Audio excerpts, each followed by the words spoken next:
Haunted school bathroom.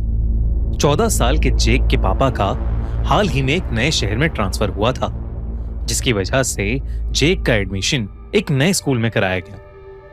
पर जेक नए लोगों से बात करने में झिझकता था, जिसकी वजह से नए स्कूल में उसके दोस्त नहीं बन पा रहे थे। जब भी बाकी बच्चे उससे बात करने आते, वो घबरा जाता था और उनसे ढंग से बात नहीं कर पाता था।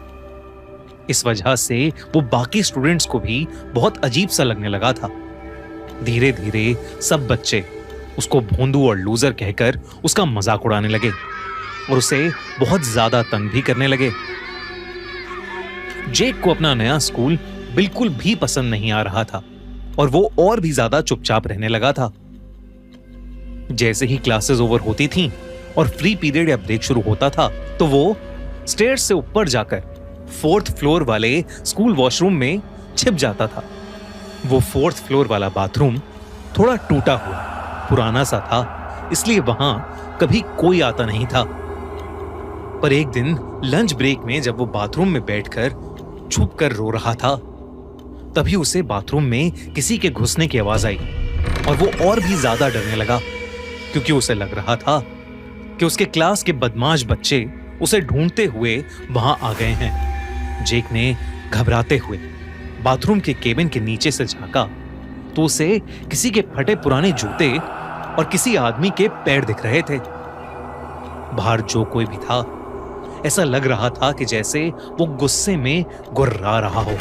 जेक बेहद घबरा चुका था। उसे समझ नहीं आ रहा था कि वो क्या करे।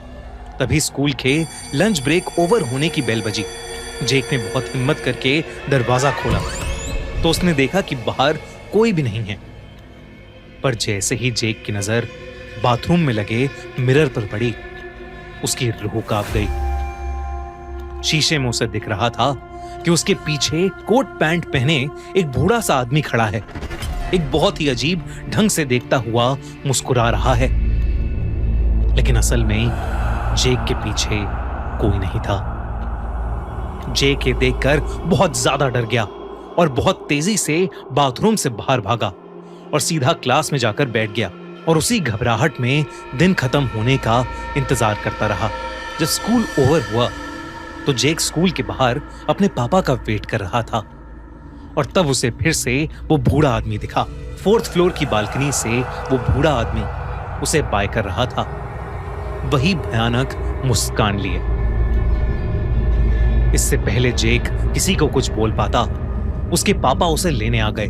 आज जो भी स्कूल में हुआ था, उससे जेक बहुत ज्यादा शॉक्ड स्टेट में था, इसलिए वो अपने पापा को ज्यादा कुछ कह नहीं पाया। जेक उस रात उस बूढ़े आदमी के डर के मारे सो ही नहीं पाया। पर यह तो बस शुरुआत थी। अगले दिन स्कूल में जेक की टीचर जब क्लास में पढ़ा रही थी, तब अचानक से उसने जेक से एक क्वेश्चन पूछा। जेक जैसे ही आंसर देने उठा, उसे अपनी टीचर के ठीक पीछे वही कोट पैंट वाला बूढ़ा आदमी दिखा, वैसे ही अजीब ढंग से मुस्कुराता हुआ। जेक उसे देखते ही जोर से चिल्लाने लगा, मैम, आपके पीछे कोई है मैम, मैम। और वो आदमी वहां से गायब हो गया। लेकिन जो जेक देख पा रहा था, वो क्लास में किसी और को नहीं दिख रहा था और इसलिए सबको लगा कि जेक अपनी टीचर का मजाक उड़ा रहा है। सब बच्चे हंसने लगे, लेकिन जेक की आंखों में आंसू थे। जेक की टीचर ने उसे क्लास में हाथ ऊपर करके खड़े रहने की पनिशमेंट दी। सब बच्चे जेक पर हंस रहे थे। तभी अचानक से जेक को बहुत तेज गुस्सा आ गया और उसकी आंखें एकदम लाल हो गईं। उसने क्लास के बुली क्रिस की आंखों में अपनी उंगलियां घुसा के उसकी आंखें फोड़ दी। अचानक क्लास में अफरा तफरी मच गई। क्रिस को फौरन हॉस्पिटल भेजा गया और जेक को प्रिंसिपल के पास। जेक प्रिंसिपल को बार बार कह रहा था कि वो क्रिस को नहीं मारना चाहता था, बल्कि एक कोट पैंट वाला बूढ़ा आदमी जेक के बगल में खड़ा उसे उकसा रहा था। वो बार बार उसे बोल रहा था, hit him, you should hit him, यानी मारो उसे। और फिर जेक को समझ ही नहीं आया कि उसका हाथ अपने आप कैसे उठा और उसने अपनी उंगलियां क्रिस की आंखों में कैसे घुसा दी। लेकिन प्रिंसिपल ने उसकी एक नहीं मानी और उसके पापा को भी फोन करके स्कूल में अर्जेंटली आने को कहा। जेक बार बार प्रिंसिपल से रिक्वेस्ट कर रहा था, लेकिन वो प्रिंसिपल उसे डांटे जा रही थी। तभी अचानक से जेक ने प्रिंसिपल का ही गला पकड़ लिया और उसका गला दबाने लगा, इतनी तेज कि प्रिंसिपल के मुंह से आवाज ही नहीं निकल रही थी। प्रिंसिपल ने अपनी टेबल पर रखी बेल को बार बार बजाया और तब प्रिंसिपल का असिस्टेंट भागता हुआ अंदर आया। उसने किसी तरह जेक को रोका और पीछे धक्का दिया और उसे एक जोर का थप्पड़ मारा, लेकिन जेक ने उस थप्पड़ पर कोई रिएक्शन ही नहीं दिया, बल्कि वो एक अजीब ढंग से हंसने लगा, जैसे कि वो जेक हो ही नहीं और वो किसी के बस में हो। प्रिंसिपल जेक पर बहुत गुस्सा थी। उन्होंने जेक को एक स्टोर रूम में बंद कर दिया और एक पीएन को उस रूम के बाहर खड़ा कर दिया और फिर जेक के पापा के वापस आने का इंतजार करने लगी। कुछ ही देर में उसके पापा स्कूल पहुंचे और प्रिंसिपल सब कुछ उसके पापा को बता ही रही थी कि अचानक उन्होंने स्टोर रूम से एक जोर का धम सुना। जब वो लोग उस स्टोर रूम में पहुंचे तो उनके होश उड़ गए। स्टोर रूम का दरवाजा टूटा पड़ा था और पीएन वहां पर चोटिल हालत में गिरा पड़ा था। उसने उंगलियों से सीढ़ियों की तरफ इशारा किया तो प्रिंसिपल और जेक के पापा जल्दी से उस तरफ भागे। उधर जेक उस बूढ़े आदमी के पीछे पीछे 4th फ्लोर वाले बाथरूम में चला गया था।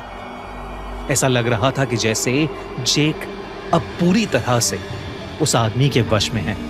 जेक के पापा जैसे ही भागे भागे ऊपर गए, उन्होंने देखा कि कोई जेक को उस 4th फ्लोर वाले बाथरूम के मिरर के अंदर खींच रहा है और जेक का आधा शरीर उस शीशे के अंदर है। ये देखकर उनका दिल दहल गया।